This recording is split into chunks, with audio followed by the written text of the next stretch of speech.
Ma mère m'a oublié à son mariage à Hawaï et a utilisé une fausse excuse de Covid pour me tenir à l'écart. J'ai juste souri. Au moment où le mariage a commencé, j'ai publié mon test négatif en ligne.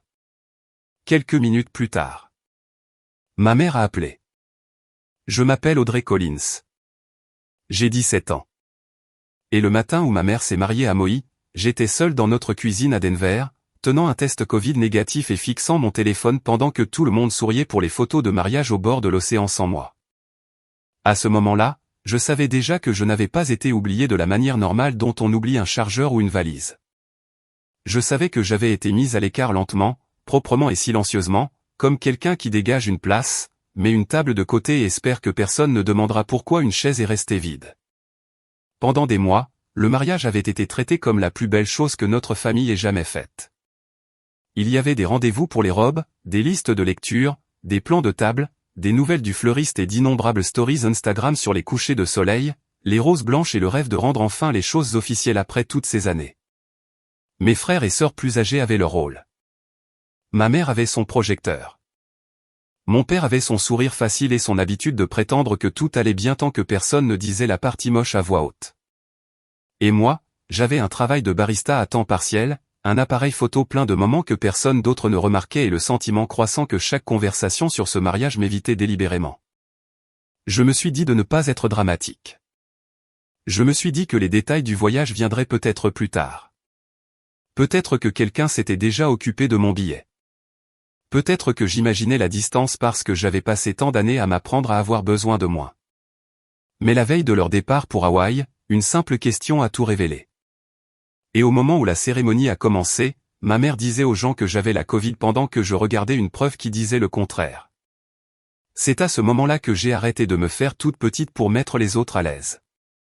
Avant de vous dire ce que j'ai publié et pourquoi mon téléphone a commencé à sonner quelques minutes après le début du mariage, dites-moi ceci. Quelle heure est-il là où vous êtes en ce moment? Et d'où écoutez-vous? Je veux vraiment savoir jusqu'où cette histoire porte. Une fois le voyage officiellement réservé, toute la maison a commencé à tourner autour du mariage de ma mère comme si c'était la seule chose qui comptait.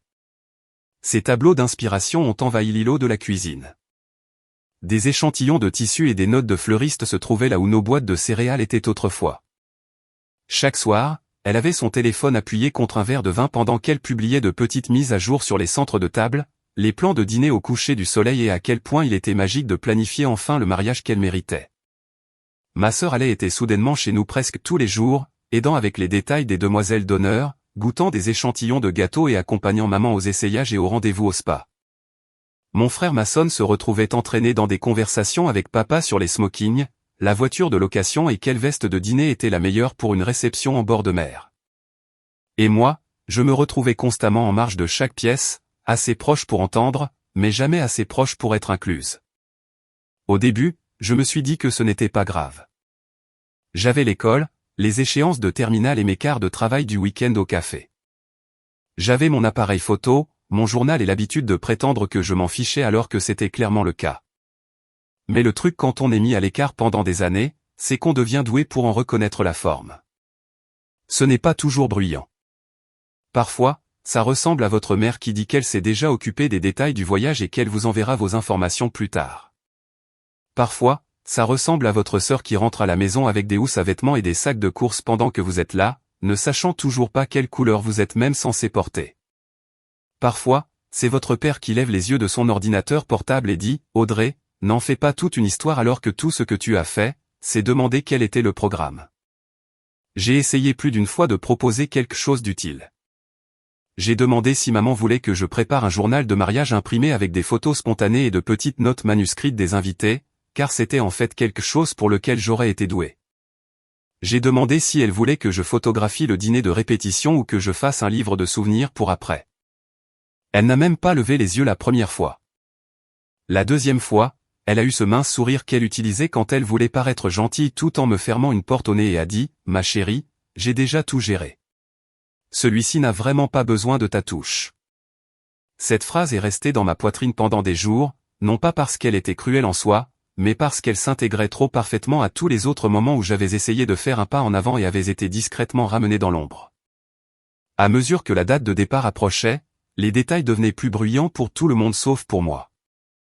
Je les entendais comparer les heures d'embarquement pendant le dîner. Je les entendais rire de qui ferait la sieste dans l'avion et de qui serait agaçant pendant l'escale. J'ai regardé ma mère et ma sœur étaler des robes sur le lit d'amis, puis je les ai entendus baisser la voix quand je suis passé. C'était toujours juste assez pour me faire douter de moi-même. Juste assez pour me faire me demander si j'étais exclu exprès ou si j'étais tellement habitué à me sentir invisible que je voyais du rejet là où il n'y en avait pas. Mais ensuite, la discussion de groupe de la famille a commencé à s'animer la veille du vol avec des messages sur le fait de prendre des chargeurs, d'apporter des chaussures de cérémonie et de ne pas oublier les passeports. Ma mère a demandé si tout le monde était prêt pour l'aéroport le matin. Ale a envoyé un selfie dans le miroir avec 3 ou sa vêtements. Mason a plaisanté sur le fait d'avoir besoin de café avant le lever du soleil. Papa a envoyé un pouce levé. J'ai fixé l'écran un long moment, puis j'ai tapé la question que personne d'autre n'avait apparemment pensé à poser. À quelle heure est mon vol, déjà? La discussion est devenue si silencieuse qu'on aurait dit que toute la maison avait arrêté de respirer. Je me souviens encore de la façon dont ma mère est entrée dans la cuisine après que j'ai envoyé ce message. Elle avait son téléphone dans une main et cette expression tendue et irritée sur son visage, comme si j'avais interrompu quelque chose d'important au lieu de poser une question tout à fait normale la veille d'un voyage en famille à Hawaï. Elle a dit, « Qu'est-ce que tu veux dire? À quelle heure est ton vol ?» Je l'ai regardé et j'ai dit, « Je veux dire, je n'ai pas de confirmation, pas de numéro de siège, ni rien à mon nom. » Donc, je demandais à quelle heure était mon vol. Pendant environ 2 secondes, elle m'a juste regardé. Puis tout son visage a changé. Pas en culpabilité, pas en inquiétude, en panique. Elle a commencé à taper dans ses courriels si vite que je pouvais entendre ses ongles frapper l'écran. Elle a vérifié une application, puis une autre, puis a levé les yeux et a dit les mots qui ont finalement tout fait s'emboîter dans ma vie. Oh mon Dieu, je ne crois pas que j'ai réservé le tien. Elle l'a dit comme une femme réalisant qu'elle avait oublié de commander des fleurs, pas comme une mère admettant qu'elle avait en quelque sorte fait des plans de voyage complets pour un mariage familial intime et avait oublié sa fille de 17 ans. J'ai demandé si elle était sérieuse. Elle m'a dit de ne pas lui parler sur ce ton. J'ai demandé si j'avais une chambre à Maui. Elle s'est à nouveau figée. Puis j'ai demandé s'il y avait même une place pour moi au dîner de répétition, une place pour moi dans la voiture de location, quoi que ce soit avec mon nom dessus. La réponse à chaque question était écrite sur son visage avant même qu'elle ne dise un seul mot. Ale est entrée à mi-chemin et a immédiatement semblé agacée par moi, ce qui était honnêtement impressionnant étant donné qu'elle venait d'apprendre que sa mère avait oublié de m'inclure dans un mariage à l'étranger. Mason est arrivé ensuite, puis papa, et en quelques minutes, tout s'est transformé en exactement ce à quoi j'aurais dû m'attendre. Ma mère a dit que j'aurais dû le lui rappeler. Ma sœur a dit que j'agissais de manière distante depuis des mois et que peut-être maman avait supposé que je ne voulais pas y aller. Mon père a dit que ce n'était pas le moment de créer un drame la veille d'un grand événement familial. J'avais à peine le temps de traiter la folie de ce que j'entendais. J'ai demandé pourquoi personne n'avait remarqué que je n'avais jamais eu d'essayage de robe, pourquoi personne ne m'avait envoyé de détails de vol, pourquoi personne ne m'avait jamais demandé si j'étais prête. Et c'est là que les excuses sont devenues plus laides parce qu'il n'en avait plus de raisonnable. Papa a dit que je pouvais juste porter ce que j'avais déjà parce que je n'avais jamais été dans les trucs de fille de toute façon. Ale a dit que j'aurais probablement été malheureuse tout le temps et que j'aurais plombé l'ambiance. Ma mère a lancé que si j'avais prêté attention au lieu de rester dans mon coin tout le temps, peut-être que cela ne serait pas arrivé. Celui-là m'a presque fait rire parce que c'était si transparent. Ils m'avaient ignoré pendant des années et maintenant ils essayaient de me blâmer d'être ignorable. J'ai posé la seule question qui comptait. Alors, étais-je vraiment censé y aller? Personne n'a répondu tout de suite. Papa a détourné le regard en premier. Mason s'est frotté la nuque et a regardé le sol. Ale a croisé les bras. Les yeux de ma mère se sont durcis, et c'est là que j'ai su. Si ça avait vraiment été un accident, elle aurait eu l'air horrifiée. Elle aurait commencé à réparer ça. Au lieu de cela, elle avait l'air acculée. Puis elle a dit, si tu vas être aussi difficile, c'est peut-être mieux si tu ne viens pas du tout. La pièce est devenue silencieuse après ça. Je m'attendais à ce que quelqu'un intervienne. Je m'attendais à ce que mon père, au moins, dise que c'était allé trop loin. Il ne l'a pas fait. Il a juste soupiré comme s'il était épuisé par ma réaction à leur comportement. Quelque chose en moi s'est immobilisé. J'ai dit, d'accord. C'était tout. Pas de cris, pas de larmes, juste, d'accord. Le lendemain matin, j'ai écouté depuis ma chambre les roues des valises rouler sur le parquet et les portières de voitures claquer dehors. Personne n'a frappé à ma porte avant de partir. Personne n'est revenu me chercher. À midi, ils publiaient des photos de l'aéroport. Le soir, ils étaient à Maui, souriant à la lumière de l'océan comme si je n'avais jamais existé. Je serais peut-être resté insensible s'ils en étaient restés là. Mais le lendemain, une des amies de ma mère m'a envoyé un message qui disait « Ma chérie, je suis tellement désolé que tu sois tombée malade juste avant le mariage. J'espère que tu te rétabliras bientôt. » Je l'ai lu 2 fois avant que les mots ne s'impriment complètement. Malade juste avant le mariage. J'ai ouvert Instagram et j'ai vu exactement ce qu'elle avait fait. Les gens demandaient où j'étais dans les commentaires de ces photos de plage, et elle leur disait que j'avais été testée positive à la Covid et que j'avais dû rester à la maison. Elle ne m'avait pas seulement oublié. Elle m'avait effacé, puis avait enveloppé cette gomme dans un joli petit mensonge pour que personne ne voie ce qu'elle avait fait. J'ai posé mon téléphone, je suis allé à l'armoire de la salle de bain et j'ai sorti la boîte de tests Covid non ouverte que nous avions encore de l'hiver. C'était le premier moment où j'ai souri. Oh, je ne me suis pas précipité. C'est probablement la partie qui a le plus surpris ma mère plus tard. Le fait que je n'ai pas réagi comme une adolescente dans un film. Je n'ai pas commencé à divaguer en ligne à la seconde où j'ai vu son mensonge. J'ai fait le test, j'ai mis un minuteur et je me suis assise sur le bord de la baignoire en regardant la petite ligne de contrôle apparaître. Négatif. Complètement et clairement négatif. Puis j'ai pris une photo avec un bon éclairage, car si j'allais dire la vérité, je voulais qu'il soit impossible de la brouiller. Après cela, je suis retourné dans la discussion de groupe de la famille et j'ai fait une capture d'écran du moment exact où j'ai demandé à quelle heure était mon vol, et où ma mère s'est effondrée. J'ai vérifié mes courriels et mon application de compagnie aérienne, puis j'ai pris des captures d'écran montrant que je n'avais aucune confirmation de réservation, aucune carte d'embarquement, aucun itinéraire, rien du tout à mon nom. J'ai posé mon téléphone sur mon bureau et j'ai tout regardé pendant un long moment. J'aimerais pouvoir dire que je me suis senti puissante tout de suite, mais la vérité est que je me suis senti mal. Pas de la Covid, mais de chagrin, d'humiliation, de ce genre de colère qui s'installe bas et stable au lieu d'exploser. Je savais qu'une fois que j'aurais publié, il n'y aurait pas de retour en arrière. Ma mère ne pardonnerait jamais l'embarras public. Ma sœur me traiterait de cruelle. Mon père dirait que j'étais allé trop loin. Peut-être que certaines personnes les croiraient même. Mais je savais aussi ceci. Si je restais silencieuse, alors sa version deviendrait la version officielle. Je deviendrais la fille peu fiable qui n'a pas pu venir parce qu'elle est tombée malade. L'enfant absente, le petit inconvénient vague. Et après des années à me réduire pour rentrer dans ce rôle, je ne pouvais plus le faire une fois de plus. Alors, j'ai attendu. J'ai surveillé le décalage horaire. Je savais quand la cérémonie était censée commencer parce que ma mère avait parlé du programme sans arrêt pendant des semaines. 15 minutes avant qu'elle ne descende l'allée à Maui, j'ai ouvert Instagram et j'ai fait une publication. C'était un carrousel. La première image était moi tenant le test Covid négatif. La deuxième était la capture d'écran de la discussion de groupe. La troisième était la page de réservation de la compagnie aérienne vide avec mon nom nulle part. Ma légende disait, je n'ai pas manqué le mariage parce que j'étais malade. Je n'ai jamais été réservé. Puis, parce que je voulais que ce soit simple et impossible à déformer, j'ai ajouté une ligne de plus. Pas de Covid, juste oublié et ensuite sujet d'un mensonge. J'ai identifié les personnes qui avaient commenté en demandant où j'étais. J'ai identifié quelques-uns des amis les plus proches de ma mère qui avaient passé des mois à vanter son mariage de rêve à l'étranger.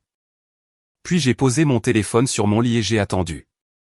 Cela a pris moins d'1 minute. D'abord sont venus les j'aime, puis les commentaires. Attends, quoi? Vanessa a dit à tout le monde que tu étais positive. Audrey, tu es sérieuse? Comment quelqu'un peut-il oublier sa propre fille? Puis sont venus les messages privés. Certains étaient choqués. Certains étaient gentils. Certains cherchaient clairement le drame, mais même ceux-là m'ont dit ce que j'avais besoin de savoir. L'histoire se propageait. Sur le lieu du mariage, les gens le voyaient en temps réel. J'ai imaginé le timing exactement comme il a dû se produire. des invités en belle tenue de villégiature vérifiant leur téléphone avant la cérémonie. Une demoiselle d'honneur le montrant à une autre. Quelqu'un se tournant pour regarder ma mère avec une expression différente. Allait le voyant ensuite et se précipitant en panique. Ma mère essayant de sourire à travers tout ça pendant que son visage se vidait de sa couleur. Elle avait construit tout ce mariage autour de l'image de la perfection. Et en moins de 5 minutes, l'image s'est fissurée. Mon téléphone a commencé à vibrer sans arrêt sur la couette. Ma sœur a appelé en premier. J'ai laissé sonner, puis mon père. Je n'ai pas répondu à celui-là non plus. Puis ma mère a appelé et pendant une seconde, j'ai juste fixé son nom sur l'écran pendant que la pièce autour de moi semblait incroyablement silencieuse. J'ai décroché à la 4e sonnerie. Elle me hurlait dessus à voix basse si fort que je pouvais entendre la tension dans sa gorge. « Audrey, qu'est-ce que tu as fait, bon sang ?» Je suis resté calme. J'ai corrigé ton histoire. Elle a sifflé que les invités posaient des questions, que c'était le jour de son mariage, que je n'avais aucune idée à quel point c'était humiliant. C'en était presque assez pour me faire rire, non pas parce que c'était drôle, mais parce que l'humiliation n'était apparemment réelle que lorsque cela lui arrivait à elle. J'ai demandé, tu ne pensais pas que c'était humiliant de dire aux gens que j'avais la Covid parce que ça sonnait mieux que d'admettre que tu avais oublié ta propre fille? Elle m'a dit de supprimer la publication immédiatement. Elle a dit que nous parlerions à son retour. Elle a dit que j'étais égoïste, vindicative et déterminée à ruiner le jour le plus important de sa vie. Et c'est à ce moment-là que quelque chose en moi est devenu froid d'une manière étrangement nette. J'ai dit, tu as menti en premier. Je n'ai fait que dire la vérité. Puis j'ai raccroché. Le reste de la journée, j'ai observé les retombées comme un temps qui arrive de loin. Elle a supprimé une story. Ale a rendu la sienne privée.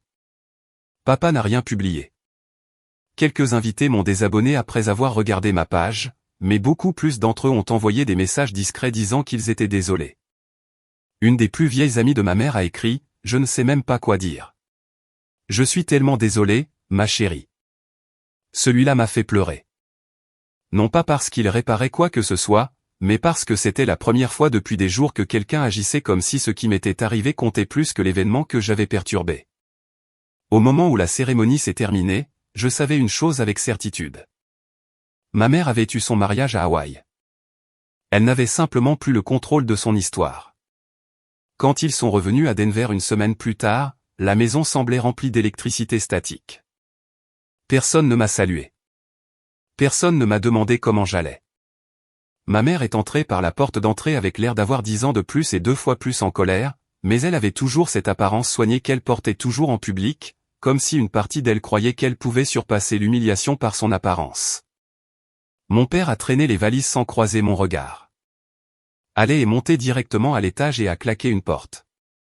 Mason a hésité dans le couloir comme s'il voulait dire quelque chose, mais n'avait pas encore décidé s'il était assez courageux pour faire face aux conséquences.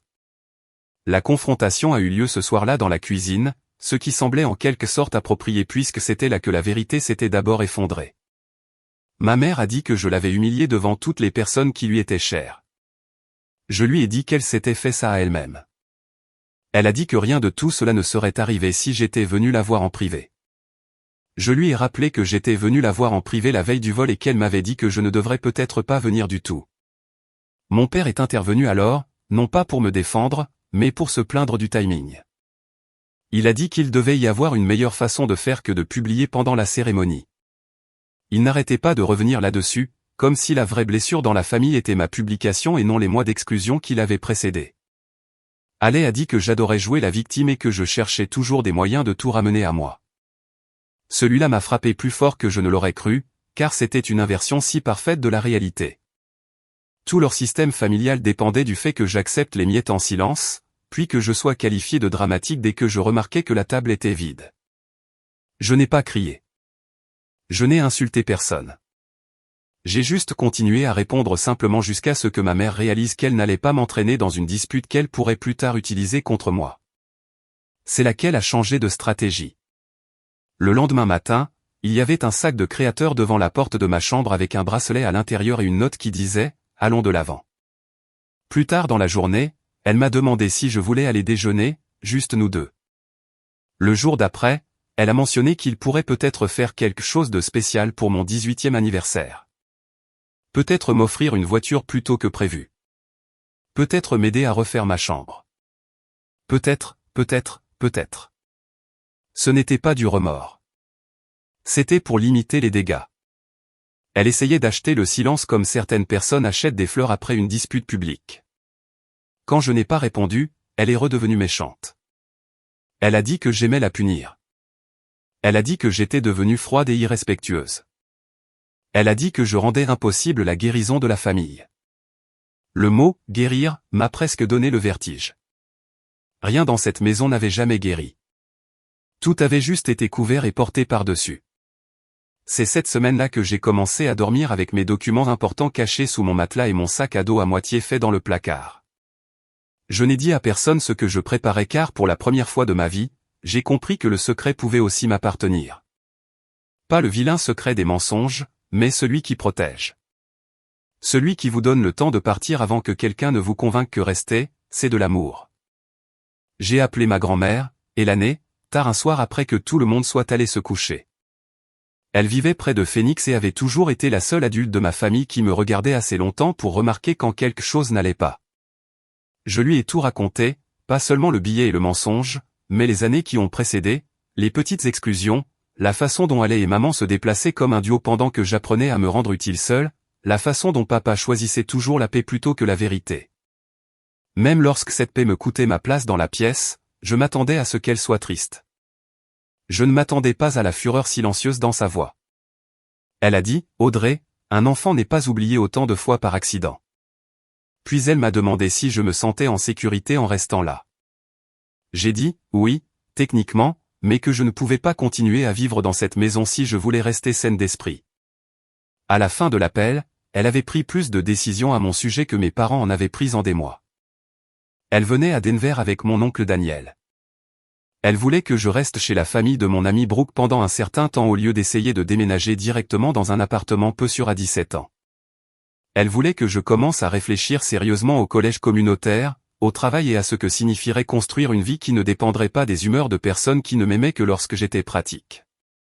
Pour la première fois depuis Moïse, j'ai ressenti quelque chose de plus chaud que la colère. Pas de l'espoir exactement, plutôt du soulagement. Comme si je n'avais peut-être pas été folle pendant toutes ces années. Peut-être que le vide que je ressentais au sein de cette famille avait toujours été réel. Mon frère a frappé à la porte de ma chambre 2 nuits plus tard. Il se tenait là, l'air mal à l'aise et plus jeune que ses 20 ans. Il a dit qu'il avait supposé que j'avais choisi de ne pas y aller parce que je ne semblais jamais intéressé par les affaires de famille de toute façon. Je lui ai demandé s'il avait déjà remarqué que j'avais peut-être cessé de montrer de l'intérêt parce que personne ne voulait de moi là-bas. Il avait l'air de n'avoir jamais envisagé cela une seule fois dans sa vie. Il s'est excusé et j'ai cru qu'il était sincère. Mais je savais aussi que des excuses n'étaient pas la même chose que de la compréhension. Ma sœur ne s'est jamais excusée du tout. Elle a persisté, racontant aux parents et amis de la famille que j'avais transformé un malentendu en un spectacle public parce que j'étais jalouse de maman et que j'avais toujours besoin d'attention. Cela a rendu les choses plus faciles. Honnêtement, sa cruauté a clarifié les choses. Au moment où ma grand-mère a envoyé un texto pour dire que son vol avait atterri, je savais déjà que j'avais fini de demander à cette famille de me voir. J'ai récupéré ma grand-mère et mon oncle Daniel à l'aéroport un lundi matin gris qui sentait la pluie et le kérosène. Et à la seconde où je l'ai vu marcher dans le hall des arrivées, une main sur sa valise à roulettes et l'autre accrochée au bras de mon oncle, j'ai fondu en larmes si fort que j'ai dû m'arrêter au milieu du terminal. Elle m'a tenu dans ses bras pendant un long moment sans dire un mot, ce qui était exactement ce dont j'avais besoin. Certaines personnes se précipitent pour combler la douleur avec des conseils. Ma grand-mère avait toujours su mieux faire. Elle m'a laissé pleurer jusqu'à ce que je puisse à nouveau respirer. Puis elle s'est reculée, m'a regardé droit dans les yeux et a dit « Nous allons réparer ce que nous pouvons et nommer ce que nous ne pouvons pas ». Cette phrase est restée avec moi. Elle l'est toujours. Nous sommes d'abord allés à leur hôtel. Je leur ai tout raconté à nouveau, plus lentement cette fois. Des années passées à être la dernière roue du carrosse à la dispute dans la cuisine après le voyage, en passant par les cadeaux que ma mère voulait soudainement me jeter maintenant que son image s'était fissurée. Oncle Daniel, qui travaillait comme comptable et avait la voix la plus sèche du monde, a été celui qui l'a dit le plus clairement. Pas de billets, pas de chambre, pas d'itinéraire, pas de rôle, pas d'essayage de robe. Ce n'est pas de l'oubli. C'est de l'exclusion avec un meilleur publiciste. Entendre quelqu'un le dire aussi simplement, c'était comme de l'air après des semaines sous l'eau. Plus tard cet après-midi-là, nous sommes allés chez moi en voiture. Mes parents étaient tous les deux à la maison car ma grand-mère ne les avait pas prévenus. Quand nous sommes entrés, ma mère a semblé véritablement choquée pour la première fois depuis Moïse. Pas contrariée, pas offensée, choquée. Probablement parce que l'opinion publique était une chose. Sa propre mère debout dans son salon en était une autre. Papa a essayé de commencer par des politesses, mais grand-mère l'a interrompu. Elle n'a pas élevé la voix. Elle n'en avait pas besoin. Elle a demandé à ma mère d'expliquer comment une femme pouvait planifier chaque arrangement floral, chaque réservation de dîner, chaque place pour un mariage de 12 personnes et en quelque sorte oublier son plus jeune enfant. Ma mère a commencé à pleurer presque immédiatement, ce qui m'aurait ému autrefois. Plus maintenant. Elle a dit qu'elle avait été dépassée. Elle a dit que les réseaux sociaux avaient rendu les choses pires qu'elles ne l'étaient. Elle a dit qu'elle n'avait jamais voulu qu'Audrey se sente indésirable, comme si être indésirable était un malheureux malentendu au lieu de l'expérience exacte qu'elle avait créée. Grand-mère a demandé pourquoi elle avait menti à propos de la Covid. Alors ma mère n'avait pas de bonne réponse pour celle-là. Papa est intervenu et a dit qu'ils avaient paniqué parce que les invités posaient des questions et qu'ils ne voulaient pas que le drame familial éclipse l'événement.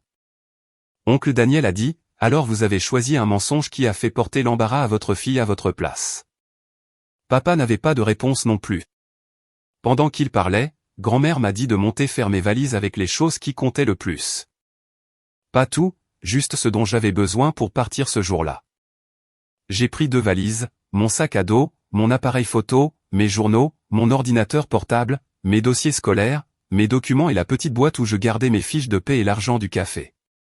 Mes mains tremblaient pendant que je faisais mes bagages, mais pas parce que j'étais incertaine, parce que je savais que chaque fermeture éclair que je fermais était une porte qui se refermait derrière moi.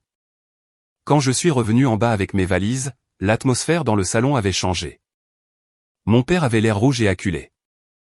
Ma mère avait l'air bouffie et défaite d'une manière qui n'avait rien à voir avec le maquillage. Ma grand-mère était assise le dos droit dans le fauteuil comme une juge qui en avait déjà assez entendu. Ma mère s'est levée à la seconde où elle a vu mes sacs. Audrey, s'il te plaît, ne fais pas ça. Nous pouvons arranger ça. Nous allions faire quelque chose de spécial pour ton anniversaire. Nous pouvons tout recommencer. Elle l'a dit comme une femme essayant de sauver une campagne de marque. J'ai presque eu pitié d'elle pour sa transparence à ne toujours pas comprendre. Recommencer n'est pas une chose que l'on peut dire après des années à enseigner à son enfant qu'elle est un poids superflu sur la photo de famille. Elle s'est approchée de moi les bras ouverts et j'ai reculé avant qu'elle ne puisse me toucher.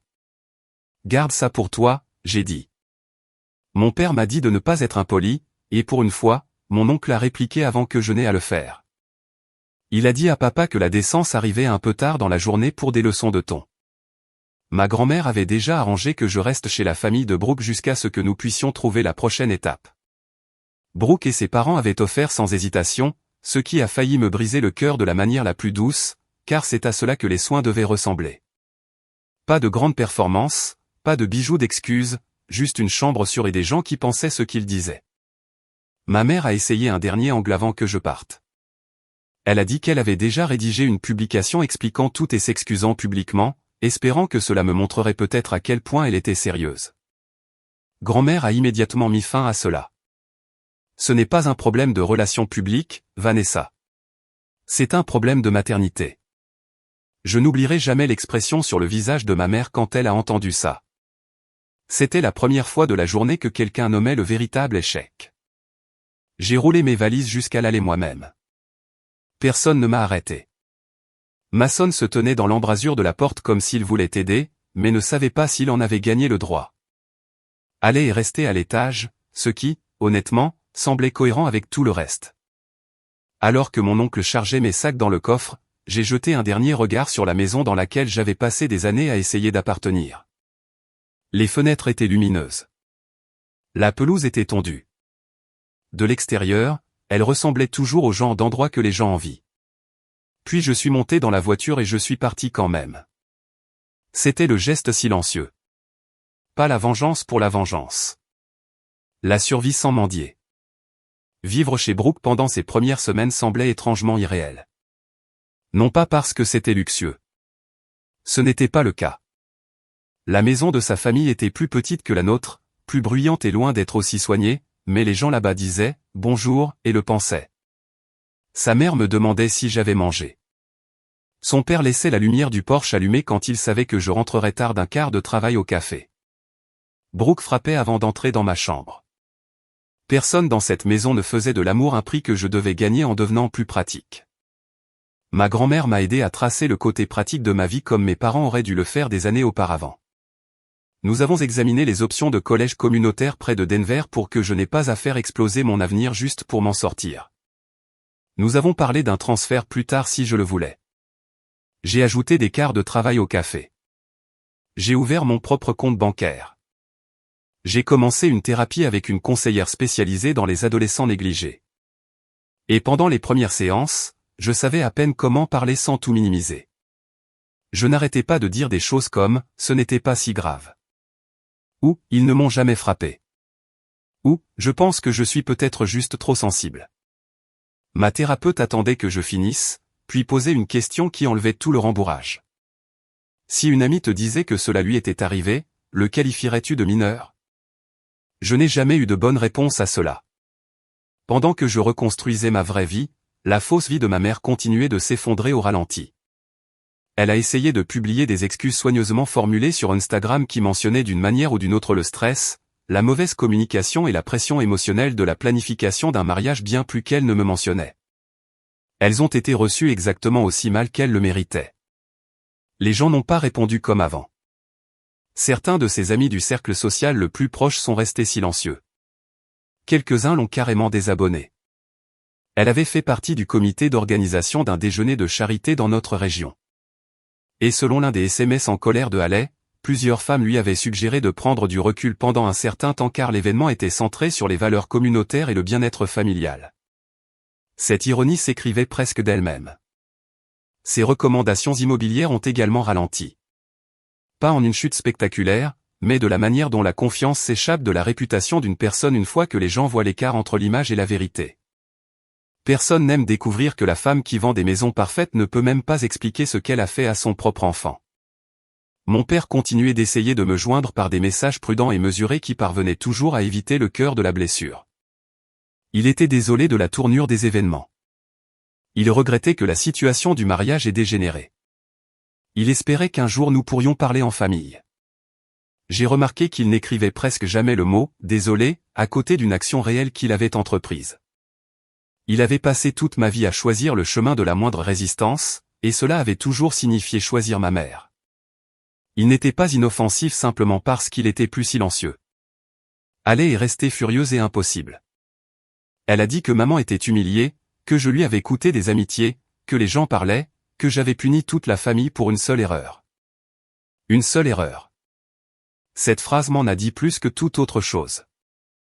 Pour eux, la blessure a commencé au moment où je suis devenu visible. Tout ce qui a précédé était juste normal. Mason était le seul qui semblait faire une véritable introspection. Il m'a écrit un long message admettant qu'il avait passé des années à supposer que je préférais simplement être seul parce que cette version exigeait moins de lui. Il a dit qu'il commençait à voir à quel point le silence lui avait souvent profité parce qu'il lui permettait de profiter de la famille sans remettre en question le prix que quelqu'un d'autre payait pour cela. Je ne lui ai pas pardonné tout de suite, mais j'ai respecté le fait qu'il essayait au moins de dire la vérité sans centrer son malaise. Le jour qui a changé quelque chose en moi pour de bon est arrivé environ 6 semaines après mon déménagement. Ma thérapeute m'avait encouragé à recommencer à prendre des photos, pas pour l'école ou pour les réseaux sociaux, juste pour moi. Un après-midi après le travail, la lumière sur la ville est devenue dorée comme seul le Colorado sait le faire au début de l'automne. Et je me suis arrêté près d'un point de vue sur un sentier avec mon appareil photo. J'ai pris une photo du ciel au-dessus des quartiers en contrebas. Tous ces toits bien nets, ces jolies rues et ces maisons pleines d'histoires que personne ne pouvait voir de l'extérieur. Quand je suis rentré et que j'ai téléchargé les photos, l'une d'elles m'a arrêté. Elle était belle, mais pas d'une manière soignée et mise en scène. Elle avait l'air honnête, calme, un peu solitaire, mais grande ouverte. J'ai alors réalisé que toute ma vie, on m'avait appris à penser qu'être négligé signifiait être petite. Mais être invisible n'est pas la même chose que d'être sans valeur. Parfois, cela signifie simplement que les gens autour de vous ont une mauvaise vision. C'est devenu la leçon que j'ai emportée avec moi. La famille peut vous blesser d'une manière que les étrangers ne pourraient jamais, car la famille s'approche assez pour façonner le miroir dans lequel vous vous regardez. Si les mauvaises personnes tiennent ce miroir assez longtemps, vous commencez à croire que vous êtes difficile à aimer alors qu'en réalité, vous avez juste été entouré de personnes qui ne reconnaissent que les versions de l'amour qui les flattent. J'ai appris que la négligence émotionnelle est un préjudice réel, même si personne ne laisse de bleu. J'ai appris que maintenir la paix n'est pas la même chose qu'être gentil. J'ai appris que le silence peut être une faiblesse lorsqu'il vous est imposé, mais il peut aussi devenir une force lorsque vous le choisissez assez longtemps pour planifier clairement votre prochaine étape. Surtout, j'ai appris que protéger sa propre valeur n'est pas de la cruauté, même lorsque les personnes qui vous ont blessé l'appellent ainsi. Ma mère a perdu l'image qui lui importait plus que la vérité. Elle a perdu des amis, de l'influence et l'admiration facile sur laquelle elle avait construit sa vie. Mais la conséquence plus profonde fut celle-ci. Elle a perdu l'accès à moi en tant que membre du public dans sa performance de la maternité. J'en avais fini d'applaudir sur commande. J'en avais fini de me faire plus petite pour que l'histoire de la famille reste jolie. Je ne sais toujours pas à quoi ressemblera notre relation dans les années à venir. Peut-être limitée, peut-être distante pour toujours, peut-être polie et rien de plus. Mais je sais ceci avec une certitude que je n'avais jamais eue avant Moïse. Je n'ai pas besoin des gens qui m'ont oublié pour me dire que j'ai de l'importance. J'ai de l'importance parce que je suis là. Parce que j'ai continué. Parce que j'ai dit la vérité, parce que j'ai choisi un avenir plutôt qu'un rôle. Et si quelqu'un qui écoute ceci s'est déjà senti invisible dans sa propre maison, je veux que vous m'entendiez clairement. Être négligé ne signifie pas que vous êtes indigne. Être exclu ne signifie pas que vous le méritiez. Parfois, la chose la plus saine que vous puissiez faire est d'arrêter de mendier une place à une table où les gens continuent de prétendre qu'ils ont oublié votre nom. Trouvez les gens qui remarquent votre silence, qui vous demandent si vous allez bien et qui attendent la vraie réponse, qui vous font de la place sans agir comme si c'était une faveur. C'est là que la guérison commence. C'est là que votre vraie vie commence.